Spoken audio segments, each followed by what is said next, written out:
Welcome to Fox 5 Amplify. We have another treat today. We often get to talk to the reporters that come in here and tell us about the stories they're working on, but this time we have the duo here, a reporter and a photographer. Of course, you recognize Evan Leake. Jason Westerhouse is our chief photographer here at Fox 5 and also worked on this story with Evan. And so I'm going to let Evan explain the story because it's a little complicated in the beginning, but it has to do with a church, a priest, a pastor, and a casino. It sounds like a fun joke. Yeah, in Laughlin. Right? All these people walk into a bar. No, so I'll set the table briefly, but I want to hand it to Jason because he is kind of our full attachment to this. So we went out to Riverside Casino in Laughlin, and they have a fully operating church that's literally like a floor up from the casino floor. So effectively like 50 feet away from all the slots, all the games, everything is Lord, hear our prayer. But this wasn't our first trip out there as Fox 5. Jason went out there 15 years ago. Yeah, it kind of stemmed from, and the whole story was a long piece basically, and I think we're going to post it as well.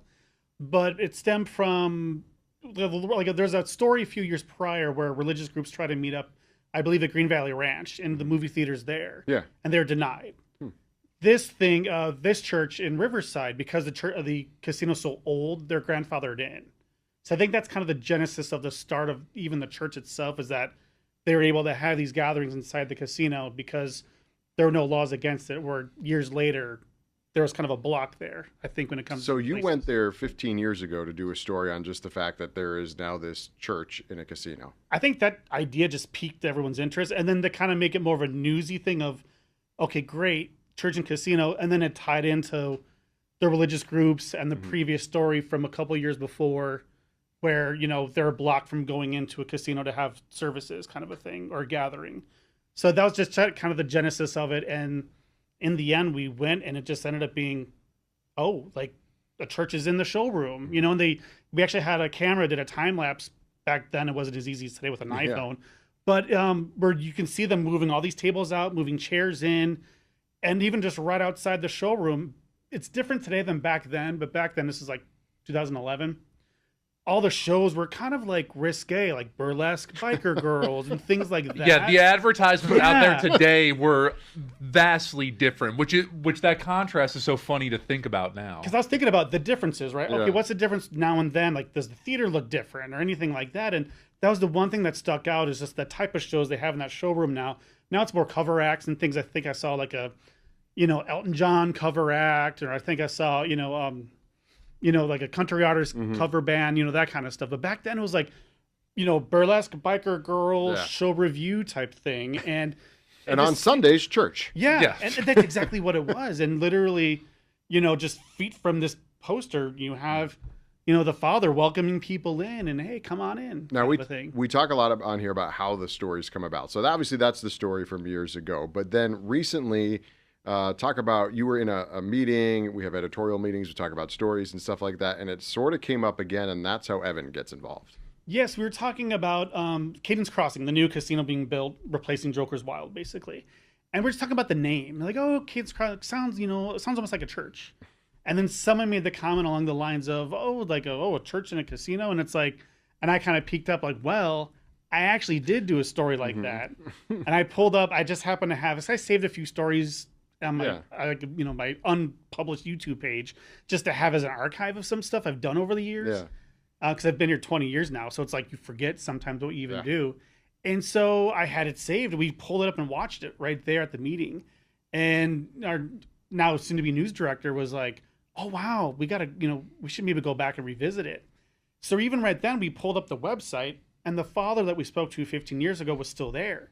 So that even piqued it even more of, he's still there. Let's go back and revisit, talk to him, see what's different, and that kind of really was the genesis of us going back again. So Evan comes in on, I think it was a Sunday morning, right? It was Sunday, and yeah. You went down there early in the morning, and what'd you find? Got there to morning mass, and it was so interesting because you genuinely do have to walk through the casino floor. We got actually, I think, a little lost when we were trying to find it, but we went around this corner, up an elevator, one floor, and they just have this theater. And you just walk in, and it can fit, I think, upwards of 1,000 people can actually fit in there at full capacity. And to Jason's point, it's definitely changed and become a little more streamlined of how they do it. in terms of actually getting everything adjusted, because it is a showroom. So it's like they have to adjust some things, but I think they've made it to where a lot of tables are a little more movable. They actually have some like bleachers almost that I think that they can actually pull out now. The bleachers weren't there years ago. It was just, they basically had chairs in the front. So it was tables for a regular show, but chairs for church. So that you see them swapping out the chairs and the tables, and it's a lot of work. Now they keep the tables. They added the risers in the back. So where even he said they just removed a few tables to create an aisle. Yeah. And they put their, front, pulpit, whatever. Yeah, he made it sound like it was a lot easier. It's and also simple, yeah. Also to the point, Charlie Ernick is the name of the priest, Father Charlie. And he was the priest, went to Jason's initial story, and he won't mind me saying this. He wasn't a spring chicken back then either, frankly. So he'd been doing this for a long time, and to find out that he was still back there, and he's got the same type of energy, and it's interesting because I don't think you really know what you're getting if you're going to a church inside a casino. He definitely has a different energy as someone who grew up Catholic, going to church all the time. He has a little bit of a different energy, but the mass itself is it's a standard Catholic mass, really. I don't think it really stands out as something too different. So how did this started? Because back in the day, 15 years ago, it wasn't that long in Laughlin. I was going to Laughlin when I was a kid in the 80s and 90s, but they didn't have a standalone church, and that's why they wanted this, and now they do. What's the even deal with back that? then they had their own standalone church, but they still had services inside the casino. So maybe if you're staying on the strip in Laughlin and you want to go to church in the morning, here you go. That's a big part of it. That's a huge part of why they keep that there too, because it gives more opportunity for people to go. Because again, they have their standalone church, but this partnership with Riverside was the introduction to bringing a church and a faith-based building to Laughlin back in the 90s. Because we were there 15 years ago. It's been 30 plus years, I believe, that they've had this church set up. So Father Charlie talked to us of he's had people that have been coming to this casino church for 20 plus years now. And that started as snowbirds that were here, and they just ended up moving out this way. And it's like, oh yeah, we go across the river to, go past the penny slots and throw $5 in the machine on the way out and see if we're lucky today, if God's looking down on us. It was interesting, but now back then donations, you could put in your chips for church donations. They accepted chips and stuff, It was really funny. And I think back then, if I remember, we even got, Charlie going to cash them out, back then as well. What you're kind of seeing here is sort of like the minds working of the reporter and the photographer talking about a story. Like you heard that and you're like, oh, that's so good. I can just picture how good this story was. The gnat sound of the money going into the can. And then, because that is one thing you do miss in casinos nowadays. I mean, I remember going to casinos when I was really young, and you walk in and you hear that ching, ching, ching, ching, ching, ching, ching. You just don't get that anymore now. I mean, it just counts up and it's like a computer game. Totally. Maybe we'll do a separate amplified on that. You could tell in the old story from 15 years ago to today, there's a difference in the games. Oh, yeah. That's what I was about to bring up, because I watched that story a lot because I want to understand the story, but I also don't want to do it exactly like how you did it 15 years ago. That contrast is massive, of where you can see the games and you hear things so differently, of where obviously a lot now, everything's so electronic. So there's some of the ambiance that I think maybe you miss a little bit, but it's still the lights and sounds of everything you see, and then you hear prayer, just a couple feet away. Is it Charlie? Is his name?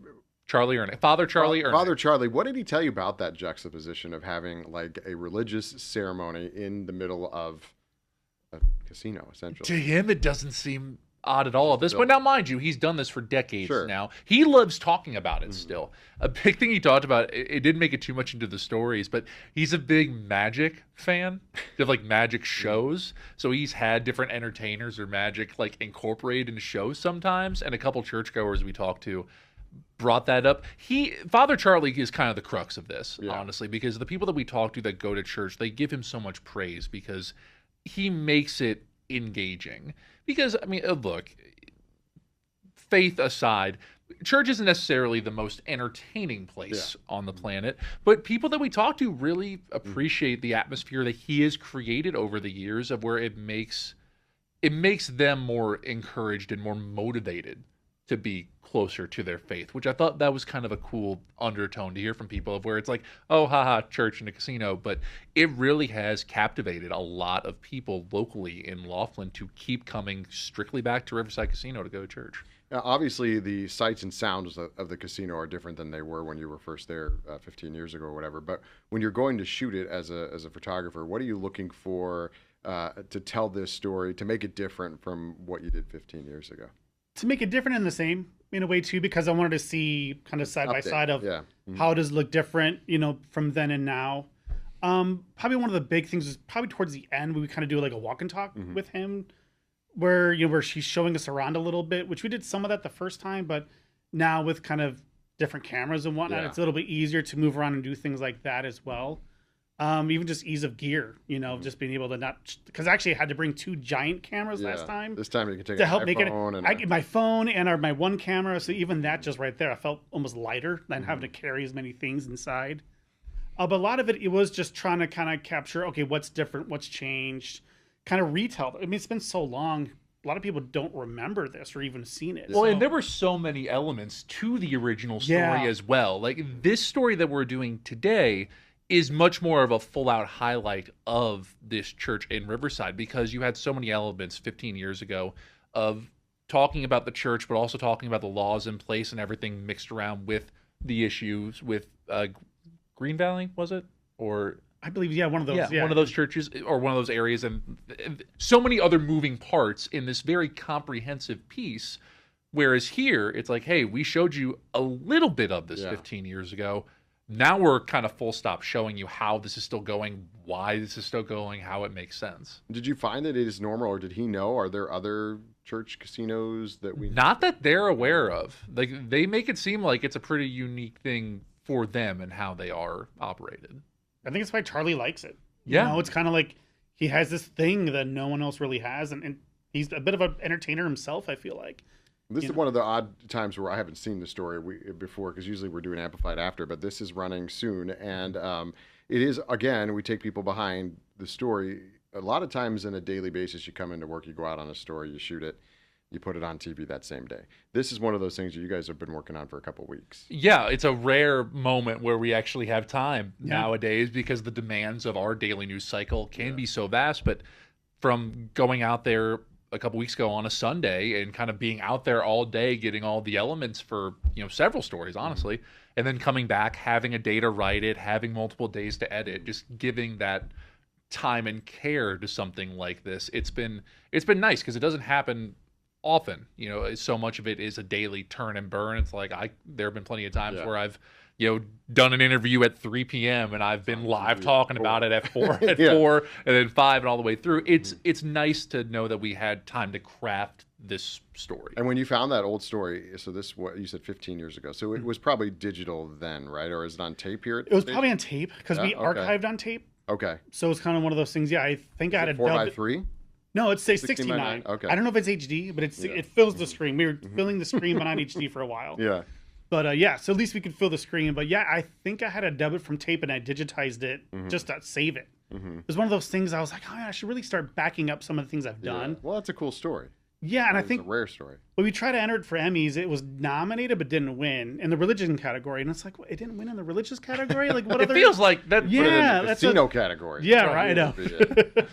All right. Well, we're looking forward to the story. It'll air on TV, and you'll find it here online on fox5vegas.com, Fox 5 Vegas Plus, and we'll hopefully, as you said, maybe link the other story too, so you can watch it in its entirety. I'm sure bits and pieces will be in your piece, but we'll watch the whole thing. So thanks for coming on, guys. We appreciate it. Of course.